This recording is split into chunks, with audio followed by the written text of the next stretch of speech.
एक ऐसा हीरा जिसकी चमक से बादशाहों की आंखें चौंक उठी, एक ऐसा रत्न जिसे पाने के लिए साम्राज्य मिट गए, और एक ऐसा रहस्य जो आज तक किसी ने पूरी तरह नहीं जाना। दोस्तों, ये कहानी है कोहिनूर की, दुनिया के सबसे शुद्ध, सबसे खूबसूरत और सबसे विवादित हीरे की। कहते हैं कोहिनूर सिर्फ एक हीरा नहीं था, वो किस्मत था जिसे जिसने भी पहना उसकी तकदीर बदल गई। लेकिन क्या आप जानते हैं कि इस हीरे की असली चमक आज भी अधूरी है। आज हम खोलेंगे उस रहस्य का ताला कि कैसे दुनिया के सबसे शुद्ध हीरे ने अपनी पहचान, अपनी कीमत और अपना देश खो दिया। नमस्ते दोस्तों, द रियल टॉक में आपका स्वागत है। इस वीडियो में हम जानेंगे कोहिनूर की खोज कहाँ हुई, उसकी शुद्धता कितनी थी, कैसे उसने शासकों की तकदीर बदली और क्यों उसकी असली चमक समय के साथ कम होती गई। कोहिनूर की खोज 13वीं शताब्दी में दक्षिण भारत के गोलकुंडा की खदानों में हुई, जो उस समय के आंध्र प्रदेश और आज के समय में तेलंगाना राज्य में स्थित है। कहते हैं जब यह हीरा पहली बार धरती से निकला, उसकी चमक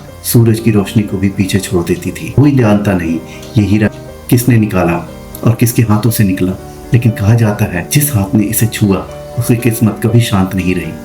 तभी से कोहिनूर को शापित हीरा कहा जाने लगा। 1526 में जब बाबर ने भारत पर कब्जा किया तो कोहिनूर उसके खजाने का हिस्सा बना। बाबर ने अपनी आत्मकथा बाबरनामा में इस हीरे का जिक्र किया है। बाद में यह हीरा शाहजहां के ताज में चढ़ा गया, वो ताज जिसमें ताजमहल बनाने वाले बादशाह ने खुद की विरासत देखी। कहते हैं शाहजहां अपने सिंहासन में कोहिनूर को केंद्र में रखते थे ताकि सूरज की रोशनी उसमें पड़कर पूरे दरबार को जगमग करते। लेकिन सत्ता की चमक ज्यादा देर तक नहीं टिकती और कोहिनूर की चमक हर बादशाह की किस्मत पर भारी पड़ती गई। और फिर आया नादिर शाह का युग। 1739 में ईरान के शासक नादिर शाह ने दिल्ली पर हमला किया। जब उसने शाहजहां का ताज देखा तो उसकी नजर उसमें लगे कोहिनूर की चमक पर टिक गई।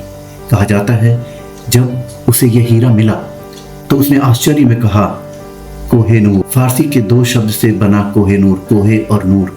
कोहे का मतलब होता है पहाड़ और नूर का मतलब होता है रोशनी। इसका अर्थ होता है रोशनी का पहाड़, द माउंटेन ऑफ लाइट। यहीं से इस हीरे का नाम पड़ा कोहिनूर, और तभी से दुनिया ने इस हीरे को कोहिनूर के नाम से जाना। नादिर शाह की मृत्यु के बाद कोहिनूर अफगानिस्तान पहुंच गया। कुछ दशकों के बाद उसे पंजाब के राजा महाराजा रणजीत सिंह ने अफगान शासकों से छुड़ाकर भारत ले आया और पंजाब के तख्त पर स्थापित किया। कहा जाता है कि रणजीत सिंह को यह हीरा इतना प्रिय था कि उन्होंने अपनी अंतिम इच्छा में कहा कि मेरे मरने के बाद कोहिनूर को जगन्नाथ मंदिर में दान कर दिया जाए। लेकिन ऐसा नहीं हुआ। रणजीत सिंह की मौत के बाद ब्रिटिश ईस्ट इंडिया कंपनी ने लाहौर पर कब्जा कर लिया और 1849 में कोहिनूर को ब्रिटेन भेज दिया गया। ब्रिटेन पहुंचने के बाद विशेषज्ञों ने इस हीरे की जांच की और पाया कि ये बेहद दुर्लभ हीरा है।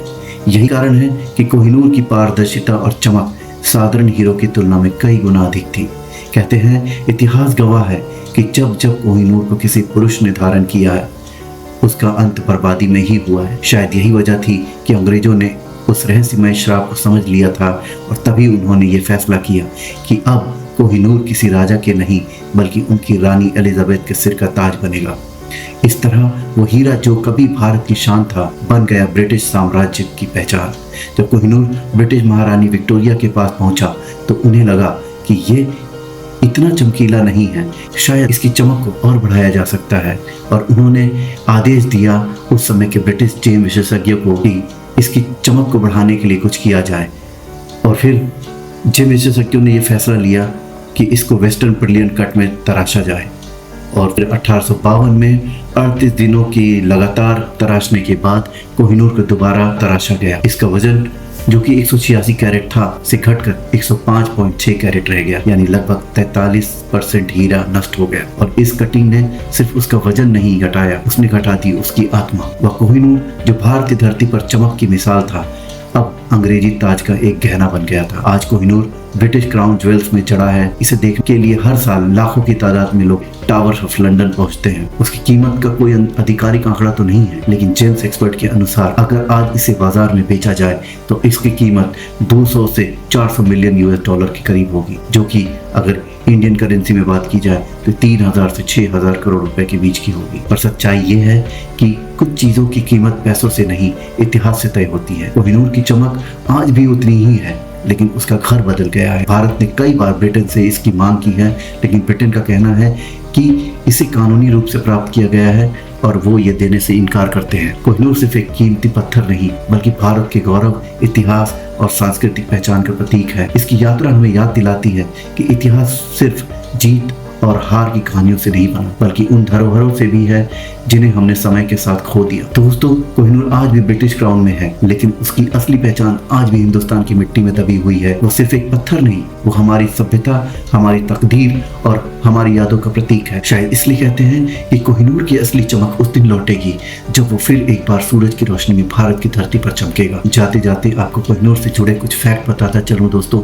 जहां एक सामान्य हीरे का वजन 0.25 कैरेट से लेकर 2 कैरेट तक होता है, वहीं कोहिनूर जिसकी शुरुआती वजन 793 कैरेट था और बाद में समय के साथ बार बार तराशे जाने के बाद वो वजन घटकर आज की डेट में 105.6 कैरेट रह गया है। जी हाँ, आज भी इसका वजन इतना ही है। फिर भी अगर हम देखें तो आज भी ये सामान्य हीरे से करीब 50 गुना बड़ा है। कोहिनूर की शुद्धता इतनी अधिक है कि ये 99.9% शुद्ध माना जाता है। वैज्ञानिक कहते हैं प्रकृति भी इससे अधिक शुद्ध हीरा नहीं बना सकती, क्योंकि ये कार्बन का सर्वाधिक शुद्ध रूप है। हीरे में मौजूद नाइट्रोजन उसकी अशुद्धि मानी जाती है, जो लगभग हर हीरे में पाई जाती है। जितना अधिक नाइट्रोजन उतना अशुद्ध हीरा। लेकिन कोहिनूर में नाइट्रोजन की मात्रा की अगर बात की जाए तो ये 0% पाई गई, यानी ये पूरी तरह निर्मल और शुद्ध हीरा है। वैज्ञानिक रूप से हीरो को 4 प्रकारों में बांटा गया है, टाइप 1A, 1B, 2A और 2B। इनमें से कोहिनूर टाइप 2A श्रेणी का हीरा है, जो दुनिया के कुल हीरो का सिर्फ 1 से 2% है। लेकिन कोहिनूर अकेला इस तरह का हीरा नहीं जो टाइप 2A की श्रेणी में आता हो। साउथ अफ्रीका और रशिया ने भी ऐसे हीरे पैदा किए, जिसे कलिनन और लासेडिला रोना के नाम से जाना जाता है। अगर हम बात करें इनकी शुद्धता और इनके वजन की, तो लासेडिला रोना का वजन 1109 कैरेट है, जबकि कलिनन का वजन 3106 कैरेट है। जी हाँ, आपने बिल्कुल सही सुना, ये दोनों ही हीरे कोहिनूर से ज़्यादा बेशकीमती और कोहिनूर से ज़्यादा ही वजनी है। पर फिर भी अगर हम बात करें लोकप्रियता, इतिहास और भावनात्मक मूल्य की, तो आज भी कोहिनूर ही दुनिया का सबसे चर्चित, सबसे रहस्यमय और सबसे विवादित हीरा माना जाता है। दोस्तों, कृपया कमेंट में बताइए कि आपको ये कहानी और ये जानकारी कैसी लगी। फिर मिलता हूँ एक और सत्य और रोचक कहानी के साथ। तब तक के लिए आप सभी का बहुत बहुत धन्यवाद।